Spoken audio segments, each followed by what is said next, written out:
ஜாதகர் வருகின்றார். ஆடம்பரமான பொருட்கள் தொடர்பான வணிகத்தை செய்ய விரும்புகிறார். அந்த நேரத்தில் இடம்பெற்ற கோச்சாரத்தை பார்க்கலாம். மேசத்தில் கேது, ரிஷபத்தில் புதன், சுக்கிரன், மிதுனத்தில் சூரியன், சிம்மத்தில் செவ்வாய், துலாத்தில் ராகு, விருச்சிகத்தில் குரு, மகரத்தில் சந்திரன், மீனத்தில் சனி. இங்கு குரு வக்ரம். வாழ்க்கை மற்றும் தொழில் சார்ந்த பிரச்சனைகள் தொடர்பாக ஜாதகர் ஆலோசனைக்கு வருகின்றார். சனி ஹோரையில் வருகின்றார். ஹோராநாதனாக சனியை எடுக்கின்றோம். சனி மீனத்தில் இருக்கின்றார். இங்கு குரு சனியின் வாழ்க்கையை பிரதிபலிக்கின்றார். அதாவது ஜீவகாரகன் குரு. இந்த ஜீவகாரகன் குரு சனியின் வாழ்க்கையை பிரதிபலிக்கின்றார். அதாவது சனி ஹோரையில் வருகின்றார். அப்போ இந்த குரு சனியின் வாழ்க்கையை பிரதிபலிக்கின்றார். ஏனென்றால் உயிர் இல்லாமல் கர்மா இருக்க முடியாது. மீனத்தின் கடைசி டிகிரியில் சனி இருக்கின்றார். சனி ஹோரையில் வருகின்றார். சனிக்கு 2 செவ்வாய் கேது இருக்கின்றனர். இதனால் தொழிலில் சில தடைகள் இருப்பதை காட்டுகிறது. ரிஷபத்துக்கு 11 சனி இருக்கின்றார். ரிஷபத்தோடு சந்திரன் திரிகோண ரீதியாக தொடர்படுகின்றார். அதனால் சந்திரன், புதன், சுக்கிரன் தொடர்பு வருகிறது. எனவே இது பயணம், வணிகம் மற்றும் ஆடம்பர பொருட்களை குறிக்கிறது. அதனால் வந்திருப்பவர் ஆடம்பர பொருட்கள் சம்பந்தமான வணிகத்தை செய்ய விரும்புகிறார். எனவே இது பயணம், வணிகம் மற்றும் ஆடம்பர பொருட்களை குறிக்கிறது. அதனால் வந்திருப்பவர் ஆடம்பர பொருட்கள் சம்பந்தமான வணிகத்தை செய்ய விரும்புகிறார். மேலும் ஜாதகர் தற்போதைய தொழிலை விட்டு வெளியேற விரும்புகிறார் மற்றும் ஆடம்பர பொருட்கள் தொடர்பான புதிய வணிகத்தில் நுழைய விரும்புகிறார். சுக்கிரன் புதனுக்கு 11 சனி இருப்பதால் ஜாதகர் தனது முயற்சியில் வெற்றியை அனுபவிக்க முடியும். எனவே சில மாதங்களுக்கு பிறகு நல்ல பலன் கிடைக்கும் என்று சொல்லலாம். அடுத்து வரும் நபர் மருத்துவத்துறையில் இருக்கின்றார். அவர் வரும்போது குரு ஹோரா போய்கொண்டிருக்கின்றது. சனியும் குருவும் வடக்கில் இருக்கின்றது. சனிக்கு 2 கேது இருக்கின்றார். சுக்கிரன், புதன், சந்திரன் குருவிற்கு 7 இருக்கின்றனர். 3 பெண் கிரகங்கள் குருவோடு தொடரப்படுகிறது. ஜாதகர் தனது மனைவி மீது அக்கறை காட்டவில்லை என்பது தெளிவாக தெரிகிறது. சந்திரன், புதன் மற்றும் சுக்கிரன் ஆகியவற்றை குரு பார்ப்பதால் இவருக்கு ஒன்றுக்கு மேற்பட்ட மனைவி என்பதை காட்டுகிறது. அதாவது ஒன்றுக்கு மேற்பட்ட பெண்களோடு தொடர்பு இருப்பதை காட்டுகிறது. மேலும் கணவன் மனைவிக்கிடையே இணக்கமான உறவுகள் இல்லை. தம்பதிகளிடையே சண்டை சச்சரவுகளும் விரிசல்களும் இருப்பதை காட்டுகிறது. குரு பேச்சின் போது குரு தனுசு ராசிக்குள் நுழையும் போது சில தீர்வுகள் இவருக்கு கிடைக்கும் என்று சொல்லலாம். இங்கு குரு ஹோரா இறுதி டிகிரியில் இருக்கின்றார்.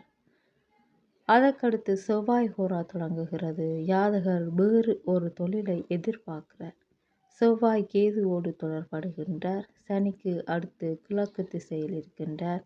இதனால் ஜாதகர் ஏற்கனவே ஒரு தொழிலை இழந்து விட்டதாகவும் மற்றொரு புதிய தொழிலை எதிர்பார்த்திருப்பதையும் குறிக்கிறது.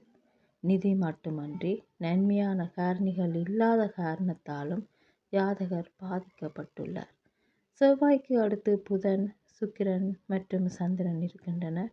எனவே ஜாதகர் சில புதிய தொழில் செய்ய விரும்புகிறார் என்பதற்கான அறிகுறியாகும். கோச்சாரத்தில் கேது அடுத்த ராசிக்குள் நுழையும் போது இவரது முயற்சிகள் வெற்றி பெறும் என்று சொல்லலாம்.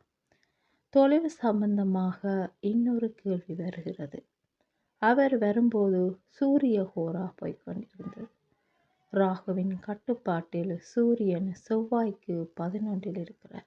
எனவே தொழில்துறையில் பணிபுரியும் ஜாதகர் வேலை செய்யும் இடத்தில் சண்டை சச்சரவுகளை எதிர்கொள்கிறார் என்பதற்கான அறிகுறியாகும்.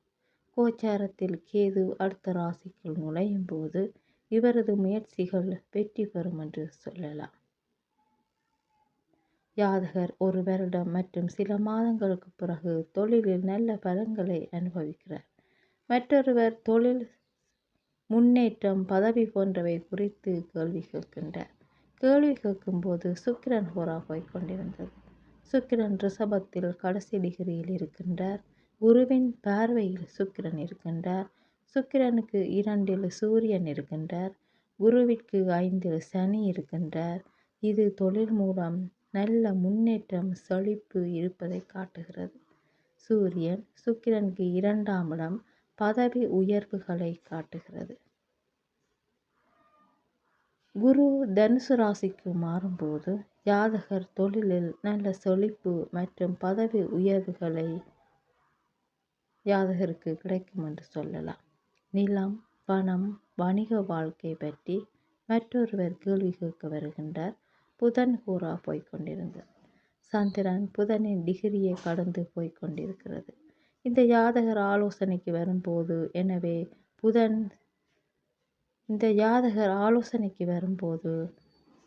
புதன் ஹோரா போய்கொண்டிருக்கின்றது. சந்திரன் அந்த புதனின் டிகிரியை கடந்து போய்கொண்டிருக்கின்றார். புதன் பிளஸ் சந்திரன் ஆகியவற்றின் சேர்க்கை பயணம் மற்றும் வணிக லைன்களை குறிக்கிறது. இதே ராசியில் சுக்கிரனும் இருக்கிறார். எனவே இவரது நிலம், பணம் மற்றும் தொழில் வளம் குறித்து கேள்வி எழுப்பியுள்ளார். கேள்வி கேட்கும்போது சுக்கிரன் ஹோரா போய்கொண்டிருக்கின்றது. சுக்கிரன் ரிஷபத்தில் கடைசி டிகிரியில் இருக்கின்றார். குருவின் பார்வையில் சுக்கிரன் இருக்கின்றார். சுக்கிரனுக்கு 2இல் சூரியன் இருக்கின்றார். குருவிற்கு 5இல் சனி இருக்கின்றார். இது தொழில் மூலம் நல்ல செழிப்பு இருப்பதை காட்டுகிறது. சூரியன் சுக்கிரனுக்கு 2ஆம் இடம் பதவி உயர்வுகளை காட்டுகிறது. குரு தனுசு ராசிக்கு மாறும்போது ஜாதகர் தொழிலில் நல்ல செழிப்பு மற்றும் முன்னேற்றம், பதவி உயர்வுகளை ஜாதகர் பெறுகிறார்.